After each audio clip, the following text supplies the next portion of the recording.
జై శ్రీ గణేష. మనం మహాభారతం చెప్పుకుంటున్నాం. ఎంతవరకు వచ్చాము? ధర్మరాజు ఏంటి నాకే ఇన్ని కష్టాలన్నీ కట్టకట్టుకొని వచ్చాయా అని చెప్పేసి బాధపడుతూ ఉంటాడు. అంటే ఒక డిప్రెషన్లోకి వెళ్తుంటాడు. అదే సమయంలో అక్కడికి వచ్చినటువంటి బృహద్వశుడు నలదమయంతుల స్టోరీ చెప్తాడు. నలమహారాజు చరిత్ర విన్నాక ధర్మరాజుకి ఏమనిపిస్తుంది? అసలు నలమహారాజు కష్టం ముందు నాది ఓ కష్టమేనా? ఆయన ఎంత కష్టపడ్డాడు, ఆయన కష్టం ముందు నాదేముందిలే అనుకుంటాడు. అంటే బృహద్విషుడు మంచి మంచి మాటలు చెప్పి ధర్మరాజుని డిప్రెషన్ నుంచి బయటపడేస్తాడు. ఇక ఇప్పుడు ధర్మరాజు ఎప్పుడు తమ్ముడు వస్తాడా అని ఎదురు చూస్తూ ఉంటాడు. ఇలా ఉండగా కొన్ని రోజులకి అక్కడికి నారద మహర్షి వస్తాడు. అప్పుడు నారదుని అడుగుతాడు ధర్మరాజు, అసలు ఏ ఏ పుణ్యతీర్థాలు ఈ భూమి మీద ఉన్నాయి, ఎలాంటి తీర్థస్థానాలు చేస్తే అంటే ఎలాంటి తీర్థ స్నానాలు చేస్తే మనకు పుణ్యం వస్తుంది, పాపాలు తొలుగుతాయి చెప్పండి అని అడుగుతాడు. సో ఈరోజు మన స్టోరీలో ఏ పుణ్యక్షేత్రంలో ఎలా ఉంది, ఎలాంటి తీర్థ స్నానాలు చేయడం వల్ల ఎలాంటి ఫలితం దక్కుతుంది, మహాభారతంలో నారద మహర్షి చెప్పినటువంటి తీర్థ కీర్తనం మొత్తం చెప్తాను నేను. ఈ తీర్థ కీర్తనం అయిపోయిన తర్వాత నారద మహర్షి ఏమంటాడంటే, ఒకవేళ ఏదైనా కారణం వల్ల ఈ తీర్థాలలో మీరు స్నానం చేయలేకపోతే ఈ తీర్థ కీర్తనం చదివినా, లేదంటే ఎవరైనా చదువుతున్నప్పుడు విన్నా అదే పుణ్య ఫలం వస్తుందని చెప్తాడు. సో అందుకే నేను ఈరోజు తీర్థకీర్తనం మొత్తం ఎక్కడా మిస్ చేయకుండా మహాభారతంలో ఏ ఏ పుణ్యతీర్థాల్లో స్నానం చేస్తే ఏ ఫలితం ఉంటుందని చెప్పారో అది చదువుతూ వెళ్తాను. హ్యాపీగా వినండి. అయితే ఈ పుణ్యక్షేత్రాల గురించి చెప్తూ ఒక అద్భుతమైన మాట కూడా అంటాడు నారదుడు. అంటే ఏదో మనం తీర్థ స్నానాలకు వెళ్ళి అక్కడ మునికేసామని కాదు, భక్తిభావంతో ఉంటూ పుణ్యస్నానాలు చేస్తూ ఇక మీద పాపాలు చెయ్యము, ప్రాయచిత్తమైనటువంటి మనసుతో మనం స్నానం చేస్తే మాత్రమే మనకు ఆ పుణ్యఫలం వస్తుందని చెప్తాడు. సో ఇప్పుడు నేను చదువుతాను, వినండి. ఇంకా పుష్కరం 12 సంవత్సరాలకోసారి వచ్చేటువంటి పుష్కరంలో కనుక మనం స్నానం చేస్తే అన్ని పాపాలు పటాపంచలైపోతాయి, బ్రహ్మలోకం ప్రాప్తిస్తుంది. ఇక జంబు మార్గం, బద్రికాస్త్రం, అగస్త్యపటం ఈ తీర్థాలు సేవిస్తే అశ్వమేధ యాగం చేసినటువంటి ఫలితం దక్కుతుంది. కన్వకాశ్రమం, ధర్మరణ్యం, యయాతిపదం ఇది చేసిన వాళ్లకు సమస్త పాపాలు పోతాయి. మహాకాలం, కోటి తీర్థం ఇవి శివక్షేత్రాలు. ఇక్కడ శివపూజ జరిపిన వాళ్ళకి గణపతి కృప లభిస్తుంది. ఇక నర్మదా నది, దక్షిణ సింధు వీటిలో స్నానాలు చేస్తే 5 రోజులు యజ్ఞం చేసినంత పుణ్యఫలం మనకు దక్కుతుంది. ఇక వశిష్ఠాశ్రమం, ఇక్కడ కాయకూరలు కందమూలాలు తిని ఒక రోజు గడిపితే పూర్తిగా అంటే మనం అనుకున్నటువంటి ధనం మనకు చేకూరుతుంది. పింగళ తీర్థం, ఇక్కడ కనుక స్నానం చేస్తే కపిల గోవులు దానం చేసినటువంటి పుణ్యం లభిస్తుంది. ప్రభాస తీర్థంలో కనుక స్నానం చేస్తే అగ్నికి సంబంధించినటువంటి దోషాలు ఏమైనా ఉన్నా అక్కడ అగ్ని ప్రత్యక్షమై మన పాపాలను తీర్చేస్తాడు అనేది ఇక్కడ నమ్మకం ప్రభాస తీర్థంలో. ఇక కపిల తీర్థంలో స్నానం చేయడం అంటే కపిల గోవుల్ని దానం చేసినంత పుణ్యం వస్తుంది. ఇక మాతృతీర్థం, ఇక్కడ స్నానం చేసిన వారికి సంతానం కలుగుతుంది. రోగాలతో బాధపడే వాళ్ళు బ్రహ్మవర్తము, శరవాణము వీటిని దర్శిస్తే సమస్త వ్యాధులు తొలగిపోతాయి. ఇక బదరీవనంలో వశిష్ఠాశ్రమం ఉంటుంది. అక్కడ రేగుపళ్ళు తింటూ 3 రాత్రులు ఉంటే మనం ఏదైనా పాపం చేస్తే దానికి పరిహారం దొరుకుతుంది. ఇక హరిద్వారం, నిజంగా ఇది స్వర్గద్వారం లాంటిదే. ఎప్పుడు ఎంతోమంది ఋషులు అక్కడ ఉంటారు కాబట్టి 100 కోట్ల తీర్థాలలో మునిగింది ఒక ఎత్తు, ఒక్క హరిద్వారంలో స్నానం చేసింది ఒక ఎత్తు. అలాగే సరియు నది దగ్గర గోవ్రతంలో, గోమతిలో ఇక్కడ ఈ రెండింటిలో స్నానం ఆచరిస్తే అశ్వమేధం చేసినట్ట ఫలితం వస్తుంది. కోటి తీర్థంలో కుమారస్వామిని సేవించి వారణాసిలో శివపూజ చేస్తే మనం చేసినటువంటి పాపాలన్నీ తొలగిపోయి రాజసూయ యాగం చేసినంత పుణ్యం వస్తుంది. ఇక గయా విషయానికి వస్తే గయాలో ఒక 1 నెల రోజుల పాటు ఉంటే తల్లి వంక ఉన్న వాళ్ళకి, తండ్రి వాళ్ళకి వీళ్ళిద్దరికి ఈ 2 వంశాలను కూడా ఉద్ధరించిన వారు అవుతారు. గయలో పిండం వేసిన వాళ్ళు పితృదేవతల అనుగ్రహానికి పాత్రులవుతారు. కాబట్టి అనేక మంది కొడుకులు ఉంటే అందులో ఒక్కడైనా గయకు వెళ్తాడు. కాబట్టి వెనుకటి రోజుల్లో ఖచ్చితంగా ఎక్కువ మంది పుత్రులు కలాలంటే మనకున్నటువంటి పిల్లలు ఎవరైనా ఒక్కరు వెళ్ళి గయలో పిండం పెట్టినా ఇటు తల్లి తరపు వాళ్ళకి అటు తండ్రి తరపు వారిని ఇద్దరిని ఉద్ధరించిన వారు అవుతారని గయ గురించి చెప్పారు. మరొకటి గోకర్ణం. గోకర్ణంలో స్నానం చేస్తే ఏమవుతుందంటే వెనకటి జ్ఞాపక శక్తి, గత జన్మలో మనకి ఏం జరిగిందో గుర్తుకు రావాలంటే గోకర్ణంలో స్నానం చేసి నియమనిష్టలతో అక్కడ కనుక భగవంతుని ఆరాధిస్తే వెనకటి జన్మ జ్ఞాపకం వస్తుందంట. సాగర సింధు సంగమం, సింధు నది సముద్రంలో కలిసి చోటిది. ఇక్కడ స్నానం ఆడిన వాళ్ళకి స్వర్గం లభిస్తుంది.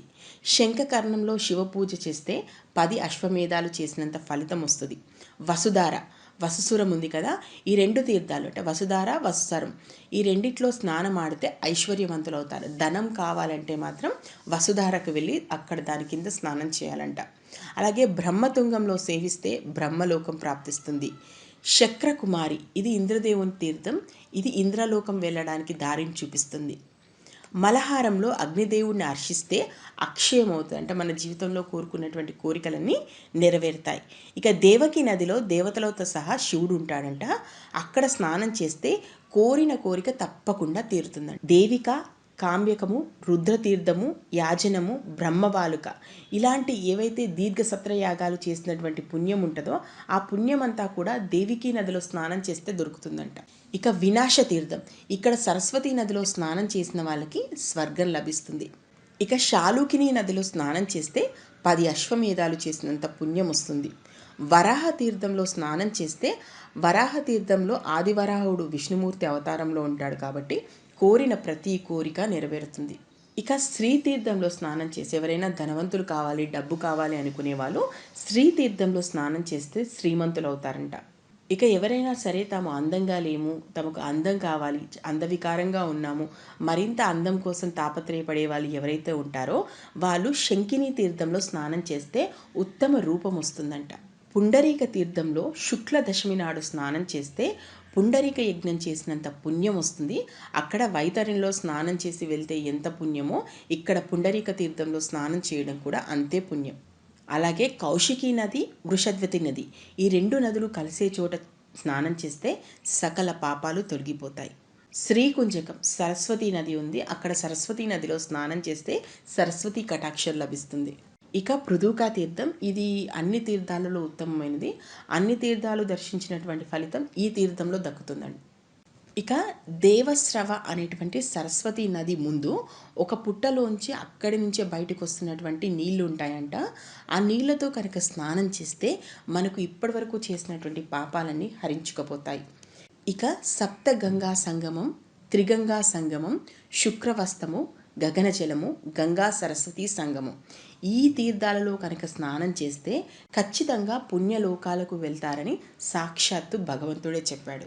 ఇక సరియూ నది దగ్గర ఉన్నటువంటి గోవ్రతవనంలో గోమాతలు, ఈ రెండింటికి సంబంధించినటువంటి నదుల్లో స్నానం చేస్తే అశ్వమేధం చేసినటువంటి ఫలితం దక్కడంతో పాటు వచ్చే జన్మలో మంచి బుద్ధితో పుడతారు. ఇక గౌతమ వనంలో అహల్యమడుగు ఉంటుంది. అహల్యమడుగులో స్నానం చేస్తే అప్పటి వరకు మనం మనసుతో చేసినటువంటి దోషాలన్నీ తొలగిపోతాయి. యక్షిణీ తీర్థంలో నీళ్లు తాగడం వల్ల బ్రహ్మ హత్య చేసినటువంటి పాపం పోతుంది. జనక తీర్థం, ఇక్కడ జనక మహారాజు ఎక్కడైతే దున్నాడో అదే చోటు, ఇక్కడ స్నానం చేస్తే విష్ణులోకం వస్తుంది. కంపన, మహానది, ఈ రెండింటిలో స్నానం చేస్తే పౌండరిక యాజ్ఞం చేసినంత ఫలితం ఉంటుంది. ఇక దేవ పుష్కరిణి, మహేశ్వరీ పదం, మనుష్య పదం, ఈ తీర్థాల్లో స్నానం చేస్తే అశ్వమేధం చేసినంత పుణ్యం. ఇక చెంపకారణ్యంలో భారతాశ్రమం ఉంది, ఇక్కడ శివారాధన చేస్తే సూర్యలోకం వస్తుంది. కన్య సందేశంలో కన్యదానం చేస్తే అక్షయమైన పుణ్యం వస్తుంది. దేవకూటంలో స్నానం చేస్తే బ్రహ్మలోకం వరిస్తుంది. విశ్వామిత్రుడి మడుగులో స్నానం చేస్తే సాక్షాత్తు విశ్వామిత్రుడి కటాక్షమే ఉంటుంది. గౌరీ శిఖరకుండంలో స్నానం చేస్తే నదీ కూపంలో ఉన్నటువంటి పుణ్యఫలం అంతా కూడా ఇక్కడే దక్కుతుంది. సరస్వతిలో స్నానం చేస్తే వృష్ణుదీపంలో ఉన్నటువంటి కుమారస్వామిని కొలువు చేసినంత పుణ్యం దక్కుతుంది. నంద, నందాలక, ఆకాశగంగా, గంగా సాగర సంగమం, ఈ తీర్థాల్లో స్నానం చేస్తే అశ్వమేధం చేసినంత పుణ్యం వస్తుంది. ఇక శ్రీపర్వతం మీద సాక్షాత్తు దేవతలే ఉంటారు, అక్కడ కనుక స్నానాలు ఆచరిస్తే ఉన్నటువంటి పాపాలన్నీ తొలగిపోయి శివ కటాక్షం లభిస్తుంది. అలాగే గాయత్రి స్థానంలో 3 రాత్రుల నుండి గాయత్రి జపం చేస్తే అసలు ఇంకా మనకు మరో జన్మ ఎత్తాల్సిన అవసరమే ఉండదు. చిత్రకూటం దగ్గర మందాకిని ఉంది, ఆ మందాకిని నదిలో స్నానం చేసి భద్రస్థానంలో కుమారస్వామిని పూజిస్తే వచ్చే జన్మలో ఖచ్చితంగా మంచి స్థితిలో పుడతారు. ఇక అత్యంత గొప్పగా మహాభారతంలో చెప్పినటువంటి మరొక విషయం ప్రయాగలో నివాసం ఉండడం అంటే 100 యజ్ఞాలు చేస్తే ఎంత ఫలితం వస్తుందో మనం ప్రయాగలో కొన్ని రోజుల పాటు గడిపితే అంత పుణ్యం వస్తుందంట. అక్కడ దేవతలు, మహాయోగులు, సిద్ధులు, సాధ్యులు, నాగులు వీరందరూ ఉన్నటువంటి ప్రాంతం కాబట్టి ఆ పుణ్యఫలం అంతా అక్కడ ఉంటుంది. అక్కడ కనుక కొన్ని రోజులు గడిపి ఆ భగవంతుని పూజించి 4 వేదాలను క్షుణ్ణంగా చదివి అన్ని రకాలైనటువంటి పురాణాలను కనుక మనం పఠించగలిగితే ఇప్పటి వరకు భూమి మీద చేసినటువంటి పుణ్యఫలం అంతా కూడా వచ్చి పాపాలన్నీ తరివించిపోయి మరొక జన్మ అండకుండా సాక్షాత్తు దైవంలోనే లీనమైపోతామని చెప్పేసి ప్రయాగ గురించి చెప్పడం జరిగింది. సో మొత్తంగా ఇది తీర్థకీర్తనం మనకు మహాభారతంలో ఉండేది. ఇలా నారదుడు తీర్థయాత్రల గురించి చెప్పిన తర్వాత, ఈ తీర్థయాత్రల గురించి విన్న తర్వాత ధర్మరాజు భౌమ్యుని పిలుస్తాడు. భౌమ్యుని పిలిచి, మన అర్జునుడు వెళ్ళి 6 సంవత్సరాలు అవుతుంది, పాశుపతాస్త్రం తీసుకురావడానికి వెళ్ళి ఇంకా అక్కడే ఉన్నాడు, స్వర్గంలో ఉన్నాడు కాబట్టి ఎప్పుడు వస్తాడో తెలియదు, అలా అని మనం ఇక్కడే కూర్చోవడం ఇంకా సరైనది కాదు, మనం కూడా తీర్థయాత్రలకు వెళ్దాము, అంటే తీర్థ స్నానాలు చేద్దాము, పుణ్యక్షేత్రాలను దర్శించుకుందాము, ఆ భగవంతుని యొక్క ఆశీస్సులు తీసుకుందాము అని చెప్పేసి ధౌమ్యుడికి చెప్తాడు. అంటే ఇప్పటి వరకు కామ్యక వనంలో ఉన్నటువంటి పాండవులు ఇక తీర్థయాత్రలకు వెళ్ళాలనుకుంటారు. మరి వీళ్ళు తీర్థయాత్రలకు ఎలా వెళ్తారు, అదేవిధంగా అర్జునుడు ఎప్పుడు వచ్చి వీళ్ళని కలుస్తారు, నెక్స్ట్ ఎపిసోడ్లో చూద్దాం. నేను మహాభారతం ఉన్నది ఉన్నట్టు చెప్తున్నాను, మీకు నచ్చితే ఆశీర్వదించండి. ఇప్పటి వరకు మహాభారతంలో ఏం జరిగిందో తెలుసుకోవాలనుకుంటే మన ఛానల్లో ప్లేలిస్ట్లోకి వెళ్తే మహాభారతం ప్లేలిస్ట్ ఉంది, మీరు చూడొచ్చు. Thank you. జై హింద్.